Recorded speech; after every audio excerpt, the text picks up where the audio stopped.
Live, सामाजिक सांस्कृतिक बांधिलकीचे यथार्थ दर्शन।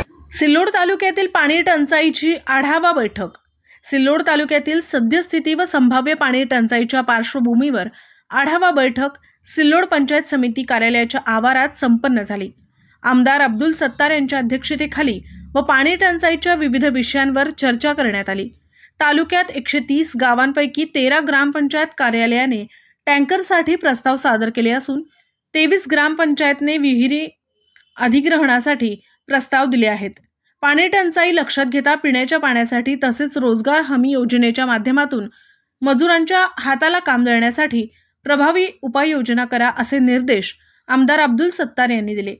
या प्रसंगी उपविभागीय अधिकारी लतीफ पठाण, तहसीलदार संजय भोसले, गटविकास अधिकारी रत्नाकर पगार, कृषी उत्पन्न बाजार समिती सभापती केशवराव तायडे, माजी नगराध्यक्ष अब्दुल समीर, शिवसेना जिल्हाप्रमुख देवीदास लोखंडे, सुदर्शन अग्रवाल, मारुती वराडे, दामू-अण्णा गव्हाणे यांच्यासह विविध गावचे सरपंच, उपसरपंच, ग्रामपंचायत सदस्य, शासनाच्या विविध विभागाचे अधिकारी, कर्मचारी यांची उपस्थिती होती। गाव दर्शन लाईव्ह प्रतिनिधी गणेश शेळके, छत्रपती संभाजीनगर।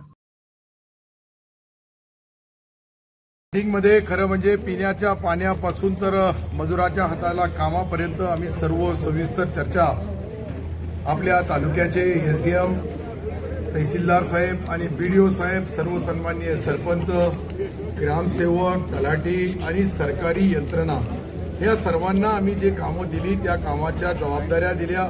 आठवड्यातून एकदा तालुक्याचा समन्वय तहसीलदार साहेबांनी आणि बीडीओ साहेबांनी घ्यावं, 15 दिवसाला एसडीएम साहेबांनी घ्यावं, महिन्याला मी घ्यावं। कोणतीही वाडी वस्ती तांडा पिण्याच्या पाण्यापासून वंचित राहणार नाही, कोणताही मजूर कामापासून वंचित राहणार नाही।